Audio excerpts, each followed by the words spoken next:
Ito po yung Singapore. Ito po yung west side nila, malapit sa Indonesia at malapit sa Malaysia. At ganito din nakita nyo yung mga kalsada na overpass. Ganon din sila kabilis gumawa. Taon. Yung katagal yan, mga maximum yan. Kontrata dito 1 year to 2 years, tapos na yan. Ganito sila kabilis ang gumawa yung Singapore.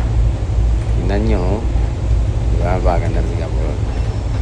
At itong sinasakyan ko, minsan ako nag-commute ng bus, pero solo. Okay din ang araw na to para sa akin bilang nakagala ako dito na nag-iisa, nagsusulo sa bus. Okupado ko to, mga kapatid, mga kaibigan dyan sa Pilipinas ko na to. Kaya see the other vlog soon. Mas marami pa tayong madiscover sa lugar ng Singapore bilang OFW. Kaya mga kapatid, mga kaibigan, namnamin nyo yung beauty ng Singapore. Pag nakapasyal kayo dito, mawaw din kayo at ma-amaze sa lugar na to.